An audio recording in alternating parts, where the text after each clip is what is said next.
नमस्कार बच्चों, Isha classes online education में आप सभी का एक बार फिर से स्वागत है। देखिए बच्चों, 12th क्लास हिंदी साहित्य के जो विद्यार्थी हैं उनकी बुक चल रही है सरयू। उस बुक में पद चैप्टर तो चल ही रहे हैं, साथ ही मैं आप लोगों की गद्य जो चैप्टर है वो भी शुरुआत करवाने वाला हूं।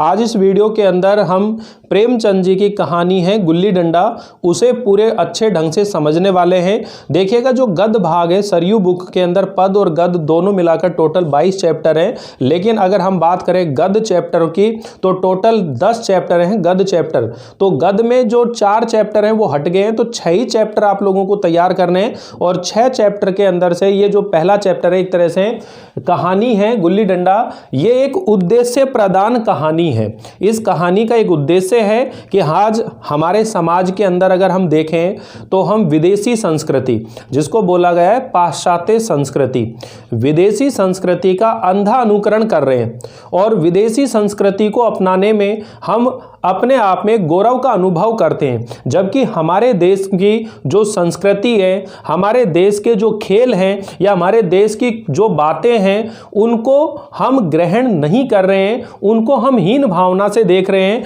तो यहाँ इस कहानी का ये उद्देश्य है ये बताना कि हमें पाश्चात्य संस्कृति का अंधा अनुकरण नहीं करना है। जो बातें हमारी संस्कृति की अच्छी हैं उन्हें हमें ग्रहण करनी चाहिए, उनके ऊपर गर्व करना चाहिए। आजकल विद्यालयों के अंदर खेल के नाम पर बच्चों से, विद्यार्थियों से फीस वसूली जाती है।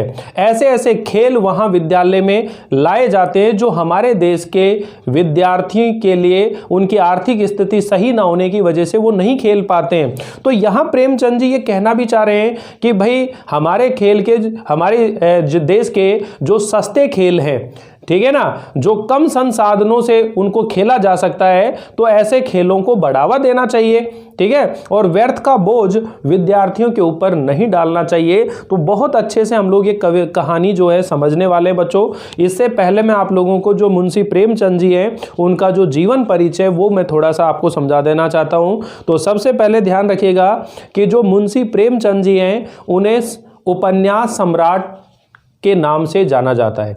अब ये उपन्यास सम्राट जो नाम दिया है वो किसने दिया है? बांग्ला भाषा के एक रचनाकार हैं शरत चंद्र उपाध्याय। तो शरत चंद्र जो हैं उन्होंने इनको नाम दिया सम्राट, यानी उपन्यास सम्राट। इनको कलम का जादूगर, कलम का सिपाही उपनामों से भी संबोधित किया जाता है। तो ये कलम का जादूगर, कलम का जो सिपाही है वो इनके एक तरह से जीवनी है, आत्मकथा है। तो वहाँ पर हम लोग बात करेंगे तो विस्तार से इनके परिचय को समझने की कोशिश करते हैं। प्रेमचंद जी का परिचय, प्रेमचंद का परिचय। तो यहाँ पर सबसे पहले तो देखिए कि जन्म की बात हो रही है। तो जन्म कब हुआ इनका? 1880 ईस्वी के अंदर हुआ, उत्तर प्रदेश के अंदर, यानी बनारस, काशी जो है उसमें लमही गांव है। कौन सा गांव है? लमही गांव के अंदर इनका जन्म हुआ। 1880 ईस्वी के अंदर जन्म हुआ है इनका। तो अपनी जो बुक है, आपकी जो सरयू बुक है, उसमें बहुत अच्छे से डिटेल दे रखी है। साथ में हम ये देखें कि इनका जो मूल नाम था, इनका जो मूल नाम है बच्चों वो धनपत राय है। ये ध्यान रख लेना, मूल नाम क्या है? धनपत राय है। क्योंकि इस बार ऑब्जेक्टिव टाइप के जो 10 क्वेश्चन आ रहे हैं उनके अंदर इसी टाइप के क्वेश्चन आपसे पूछे जाएंगे। तो आप लोग जरूर ध्यान रखिएगा, मुंशी प्रेमचंद जी का मूल नाम क्या है? धनपत राय, ठीक है, श्रीवास्तव पूरा नाम है। साथ ही अगर बात करें कि उर्दू में ये किस नाम से लिखते थे, तो उर्दू में ये नवाब राय के नाम से लिखते थे। किस नाम से लिखते थे? नवाब राय के नाम से लिखते थे। अगर मैं कहूँ कि भाई इनके पिताजी का नाम क्या था, तो इनके पिताजी का नाम अजायब राय था। क्या नाम था? अजायब राय, ठीक है, अजायब राय। और इनकी मम्मी का नाम, माता का नाम क्या था? आनंदी देवी। क्या नाम था? आनंदी देवी नाम था। और इनकी पत्नी जो थी शिवरानी देवी। तो शिवरानी देवी जो एक बाल विधवा थी, तो इन्होंने विधवा विवाह का क्या करा था, समर्थन किया था, और इसीलिए उन्होंने शिवरानी देवी के साथ में क्या किया था, विवाह भी किया था। सब डिटेल अच्छे से आप लोगों को दिमाग में बैठा लेनी चाहिए, क्योंकि जो डेटा है वो एक बार फीड हो जाएंगे माइंड के अंदर तो फिर हम डिटेल को बहुत अच्छे से सीख जाएंगे। तो सबसे पहली बात है, जन्म 1880 के अंदर हुआ है, लमही गांव के अंदर हुआ है। इनके पिताजी का नाम था अजायब राय था, और ये जो लमही गांव है वहां पर एक तरह से डाक मुंशी थे। क्या थे वो? डाक मुंशी थे। ठीक है, तो प्रारंभ में इनका जो पहला जो कहानी संग्रह था किस नाम से प्रकाशित हुआ था? सोजे वतन के नाम से प्रकाशित हुआ था। किस नाम से हुआ था? सोजे वतन के नाम से प्रकाशित हुआ था। सन 1908 के अंदर प्रकाशित हुआ था सोजे वतन से। 5 कहानियों का संग्रह है सोजे वतन, 5 कहानियों का संग्रह है सोजे वतन। लेकिन अंग्रेजी सरकार ने इस सोजे वतन को जब्त कर लिया, इनको कारावास में डाल दिया, जेल में डाल दिया, और इनको कहा गया कि आगे से कोई भी लेखन कार्य तुम नहीं करोगे। उसके बाद में ये मुंशी प्रेमचंद जी के नाम से लिखने लगे, मुंशी प्रेमचंद जी के नाम से ये लिखने लगे, और बाद में प्रेमचंद के नाम से ही क्या हो गए, ये प्रसिद्ध हो गए। ठीक, तो यहाँ इनकी जो डिटेल है आपके बुक के अंदर बहुत अच्छे से दे रखी है। तो हम लोग इस पूरे को चैप्टर को समझते हुए चलेंगे। इसमें जो मेन लाइन आई है अंडरलाइन करते हुए चलिएगा, मैं बोर्ड पर भी नोट करता हुआ चलूंगा, और इस तरह से हम आज इस वीडियो के अंदर इसका परिचय अच्छे से याद करेंगे। तो सुनिएगा, मुंशी प्रेमचंद जी का जन्म जो है 31 जुलाई 1880 के अंदर। तो आप ये ध्यान रख लेना, जन्म की बात हो रही है तो सबसे पहले ध्यान रख लेंगे कि भाई जन्म कब हुआ है इनका? 31 जुलाई को हुआ है। कब हुआ है? 31 जुलाई 1880, सन 1880 ईस्वी के अंदर हुआ है, और वाराणसी के निकट, यानी उत्तर प्रदेश का वाराणसी जिला है। आप इसको ध्यान रख लेंगे, उत्तर प्रदेश वाराणसी, ठीक है, और लमही गांव। तो इतना शॉर्ट में ध्यान रख लेंगे। 31 जुलाई सन 1880 ईस्वी में उत्तर प्रदेश वाराणसी लमही गांव के अंदर इनका जन्म हुआ है। इनकी माता का नाम, अब यहां पर हम लिख लेते हैं माता का नाम। तो माता का नाम, ये शॉर्ट डेटा आप ध्यान रखेंगे, आनंदी देवी। क्या नाम था? आनंदी देवी। अगर हम बात करें इनके पिता की, तो पिता का नाम है मुंशी अजायब राम, मुंशी अजायब राय। डाक मुंशी थे ये लमही के अंदर।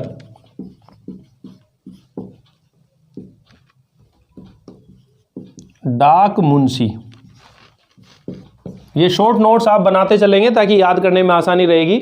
जन्म 31 जुलाई 1880 में उत्तर प्रदेश के वाराणसी जिले के लमही गांव में हुआ। माता का नाम आनंदी देवी है, पिता का नाम मुंशी अजायब राय है। इसमें राम लिखा है तो गलत लिख रहा है, अजायब राय। लमही के अंदर जो डाक घर है वहां के डाक मुंशी ये थे। तो आगे सुनिएगा, 7 वर्ष की अवस्था में इनकी माता का क्या हो गया? देहांत हो जाता है। जब ये केवल 7 साल के थे इनकी माता का देहांत हो जाता है। ठीक है, और जब 14 वर्ष के थे तो इनके पिताजी का भी देहांत हो जाता है। और इनका बचपन और जो किशोर अवस्था है वो जीवन बहुत ही संघर्षों में व्यतीत हुआ। आर्थिक स्थिति बहुत ज़्यादा सही नहीं थी, इनको अपनी पढ़ाई बीच में छोड़नी पड़ती है। जैसे तैसे करके बीए तक की पढ़ाई करते हैं, और बीए की पढ़ाई करने के बाद में ये सरकारी नौकरी लग जाते हैं डिप्टी इंस्पेक्टर के पद पर। किस पर लग जाते हैं? डिप्टी इंस्पेक्टर के पद पर इनकी नौकरी लग जाती है। लेकिन जब गांधी जी ने असहयोग आंदोलन चलाया था तो उस समय इन्होंने सरकारी नौकरी को क्या कर दिया था? त्याग दिया था। ठीक है, इनके 3 संतानें हुई हैं। ठीक है, तो 3 संतान हुई है। इनकी पत्नी का नाम शिवरानी देवी है। पूरी डिटेल यहां लिखी हुई है, ध्यान सुनिएगा। पिताजी का देहांत हो गया। बचपन और किशोर अवस्था का जो जीवन है वो संघर्षशील रहा। इनका पूरा नाम जो है धनपत राय श्रीवास्तव था। तो यहां पर यह भी ध्यान रखेंगे कि इनका जो मूल नाम है धनपत राय श्रीवास्तव। ठीक है, और उपनाम की अगर बात करें उर्दू में किस नाम से लिखते थे? तो उर्दू में नवाब राय के नाम से लिखते थे। पढ़ने का शौक इनको बचपन से ही था। 1898 में मैट्रिक परीक्षा उत्तीर्ण करके स्थानीय विद्यालय में क्या हो गए, नियुक्त हो गए और नौकरी के साथ पढ़ाई जारी रखते हुए 1910 में इंटर और 1919 में बीए पास किया और बीए करने के बाद शिक्षा विभाग के इंस्पेक्टर पद पर नियुक्त हो गए। शिक्षा विभाग के इंस्पेक्टर के पद पर क्या हो गए, नियुक्त हो गए। तो विद्या अध्ययन करी इन्होंने, बीए तक की पढ़ाई करी, ये सब ध्यान रखेंगे। 1906 में इन्होंने विधवा विवाह का समर्थन करते हुए बाल विधवा शिवरानी देवी से इनका दूसरा विवाह हुआ। यानी कि यहाँ पर हम बात करें तो इनका जो विवाह है किसके साथ हुआ, शिवरानी देवी। किसके साथ हुआ, शिवरानी देवी के साथ इनका विवाह हुआ। ठीक है, और इनकी 3 संतानें थी। कितनी थी, 3 संतानें थी। ध्यान सुनिएगा। सोजे वतन पर रोक और लेखन बंद करने के अंग्रेजी सरकार के आदेश के बाद मुंशी दया नारायण की सलाह से इन्होंने प्रेमचंद के नाम से लेखन करने लगे। तो आप ये ध्यान रखेंगे कि ये आरंभ में उर्दू में नवाब राय के नाम से लिखते थे, किंतु इनका कहानी संग्रह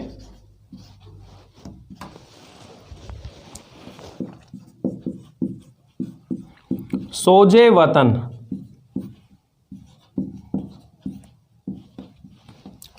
जो कि 1908 में प्रकाशित हुआ था। कब हुआ था ये, 1908 के अंदर प्रकाशित हुआ था सोजे वतन।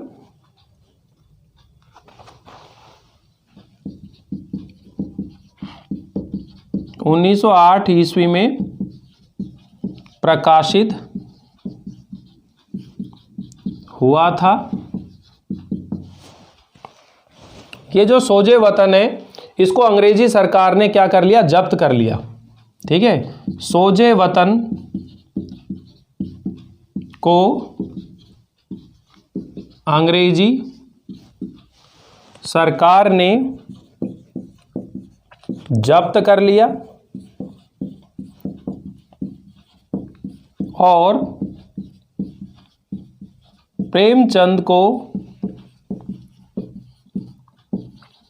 लेखन कार्य बंद करने की आज्ञा दी। ठीक है, बाद में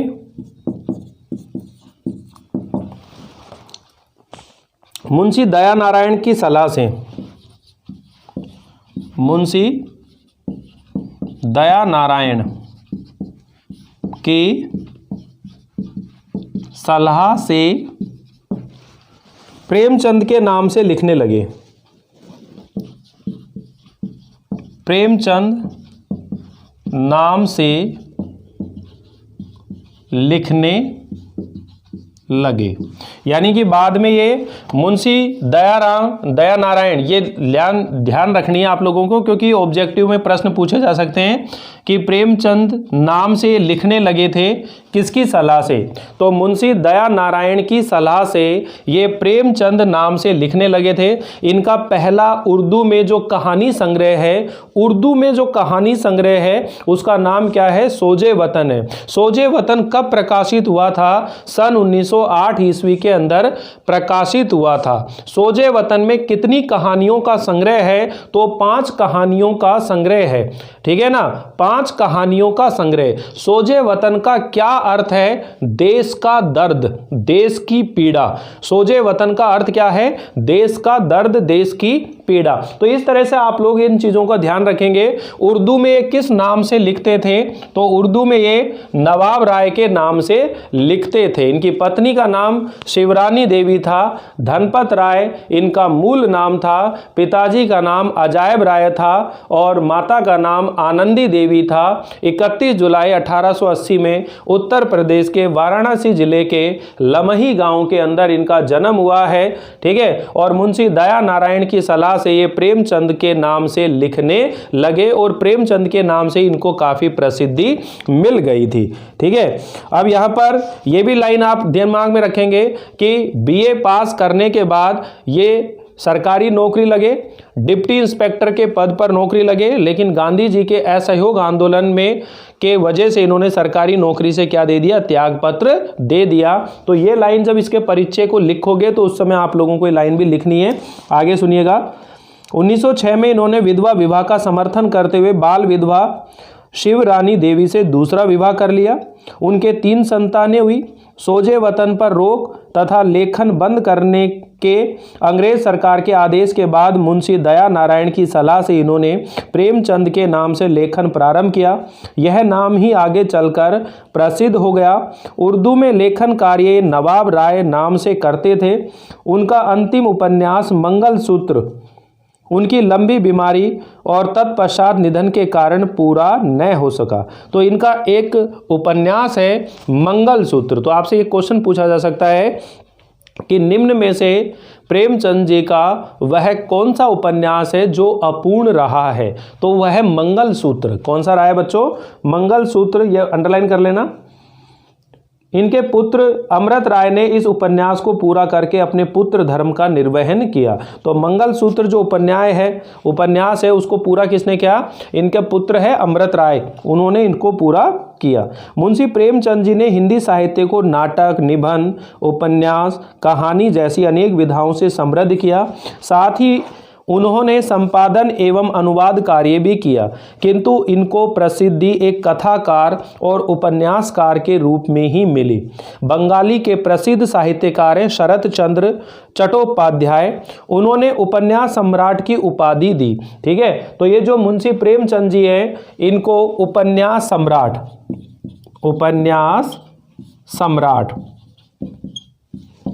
किसने कहा? बांग्ला के शरत चंद्र। ठीक है, बांग्ला के शरत चंद्र ने उपाधि दी। उपाधि मतलब संबोधित किया, उपन्यास सम्राट कह करके इनको संबोधित किया। साथ ही इनको क्या कहा जाता है? कलम का सिपाही। क्या कहा जाता है? कलम का सिपाही। और इन्हीं क्या कहा जाता है? कलम का जादूगर।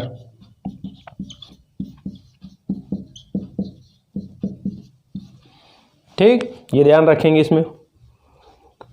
प्रेमचंद तत्पश्चात उपन्यास सम्राट नाम से प्रसिद्ध रहे।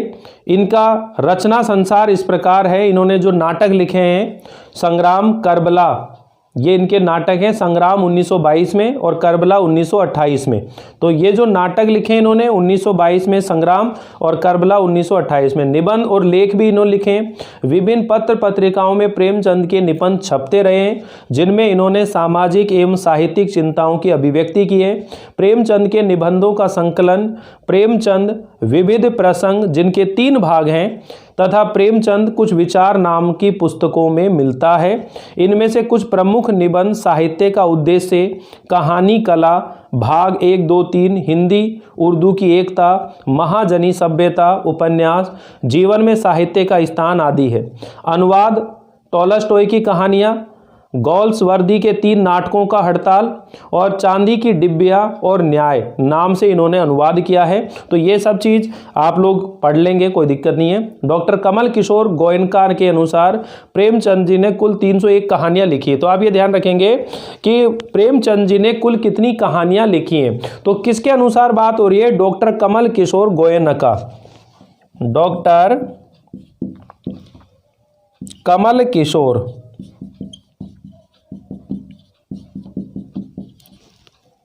गोयनका के अनुसार 301 कहानी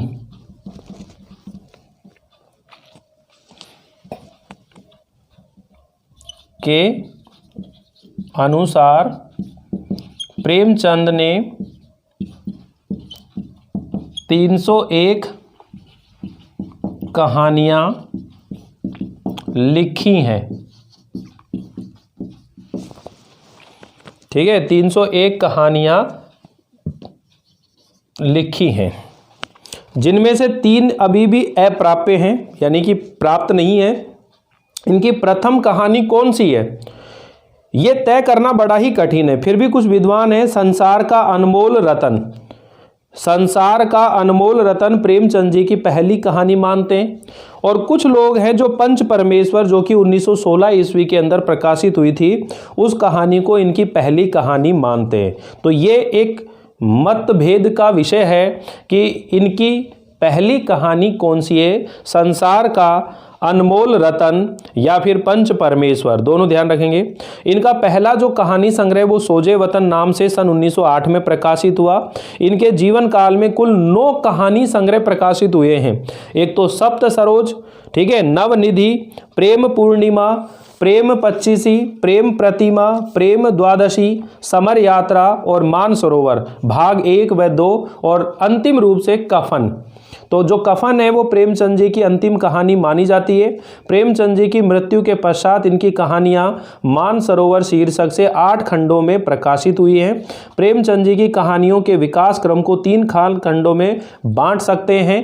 प्रथम 1916 से 1920 तक, दूसरा 1920 से 1930 तक, और तीसरा 1930 से 1936 तक। इन काल में कहानियों के अलग अलग रूप सामने आते हैं। अब ध्यान रखिएगा कि कौन कौन सी पत्र पत्रिकाओं का संपादन इन्होंने किया है। तो पत्र पत्रिकाएं भी आपको याद रखनी है। तो कौन कौन सी पत्रिकाएं इन्होंने संपादित की हैं, तो सबसे पहले हम बात करते हैं 1922 ईस्वी के अंदर। तो 22 के अंदर इन्होंने क्या करी है, माधुरी पत्रिका का संपादन किया है। कौन सी की है, माधुरी पत्रिका, ठीक है। फिर हम बात करते हैं 1930 ईस्वी के अंदर। 1930 ईस्वी के अंदर इन्होंने हंस पत्र है ये, ठीक है, हंस पत्र का मासिक पत्र है, संपादन किया।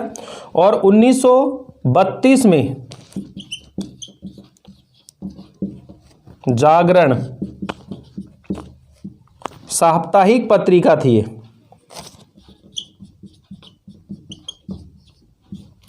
ठीक। तो ये 3 ध्यान रखना, माधुरी पत्रिका, हंस मासिक पत्र है, जागरण साप्ताहिक पत्र है। तो इन्होंने क्या करा है, संपादन कार्य किया है, माधुरी, हंस और जागरण।